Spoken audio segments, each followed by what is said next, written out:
Executive Council, the unelected governor of the Central Bank. I was a governor for 8 years, you were not. Heads of government agencies and parastatals, presidential aides, distinguished ladies and gentlemen. In 1793, Abigail Adams wrote to her son, John Quincy Adams, in the height of the American Revolution. And she said, "It is not in the same calm of life or the repose of a Pacific station that great characters are formed." She further posited that the habits of a vigorous mind are formed contending with difficulties.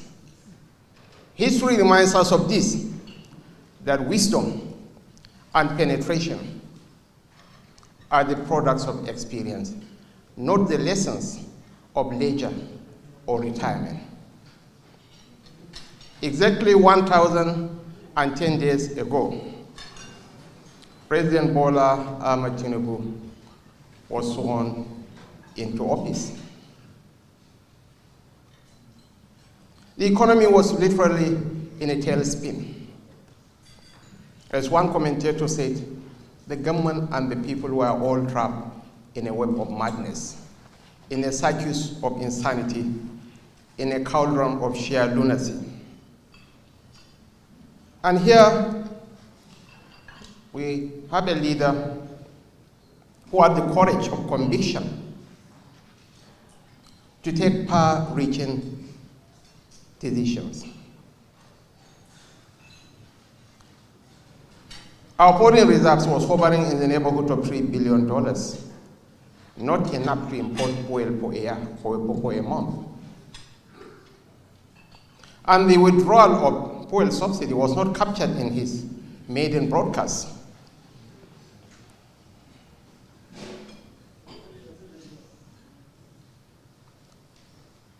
He's a student of power, he's a practitioner of power. He deliberately refused to insert it in his maiden speech. And the measure of every nation, as they said, is the man at the helm of affairs, because the tone of leadership becomes the climate of the nation. 3 years, the economy has bounced back.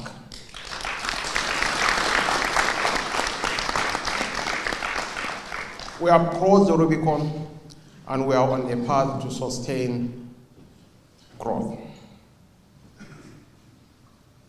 Here we have a CBN governor to whom the president had given him the full autonomy to discharge his functions. And posterity will be kind to you.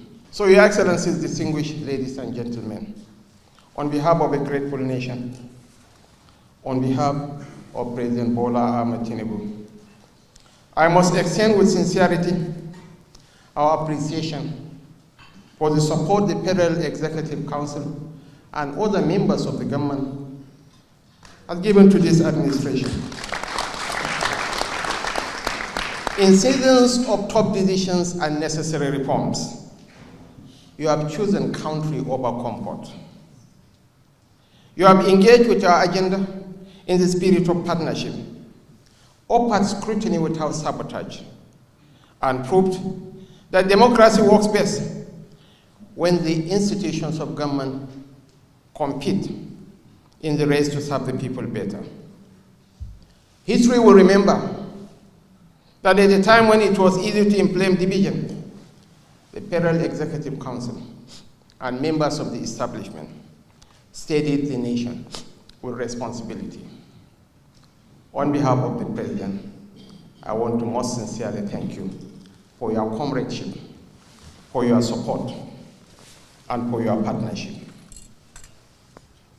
What every nation needs, beyond plans and policies, is leadership that is unified. Leadership that resists the lazy binaries that insist we must be separated before we can be understood. Nations do not fracture because of hardship. Nations fracture when suspicion becomes a national language, when the politics of us and them becomes more persuasive than the promise of we. Yet our gathering tonight is proof that we can defy such categorization.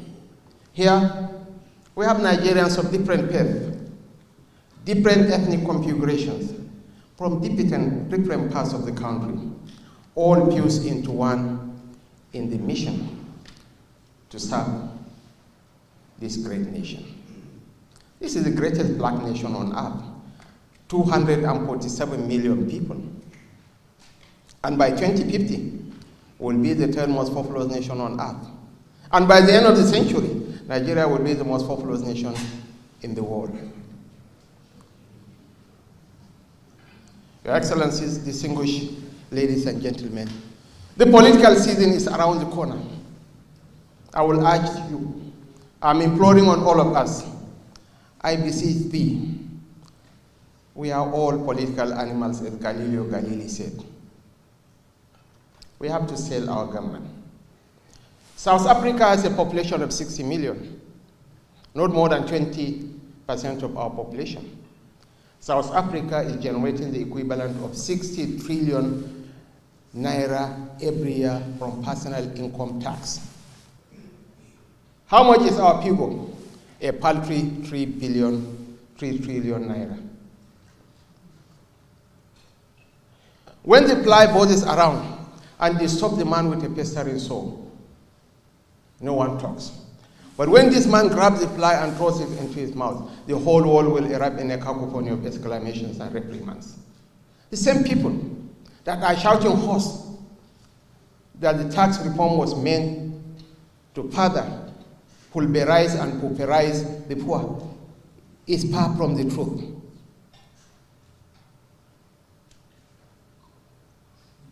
But we have to go out and tell truth to the people. We have to educate them. We have to mount the pulpits and sell our government to the Nigerian people. And tell them the truth. Politically speaking, we're in a much more comfortable position now than in 2023. And nobody twisted the governors of Rivers or Delta or Akwa Ibom or Kano or Adamawa or Taraba or Enugu to join the APC. It's at their own volition because they have seen the light of the end.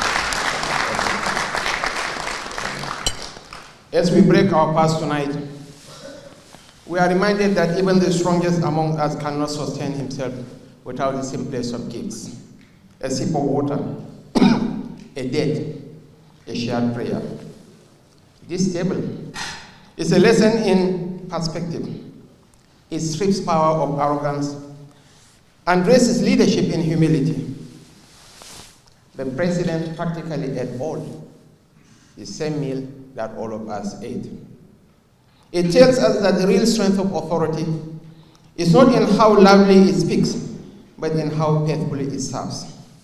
It invites us to remember and renew our intention that governance, like fasting, must be anchored in sincerity, in sacrifice, and in compassion for those whose lives are lived far from comfort. May God accept our fasting, our prayers, and our striving. May God honor the sacrifices of this season for all our brothers and sisters who are observing the Lent. May the Almighty cleanse our hearts of rancor and cleanse our public life of the poisons of distrust. May He make this gathering a seat of unity that grows beyond this hall, beyond our offices, and into every community where Nigerians launch to see their leaders act as one family, committed to one destiny. May he continue to guide and protect our leader, His Excellency, President Bola Ahmed Tinubu GCFR.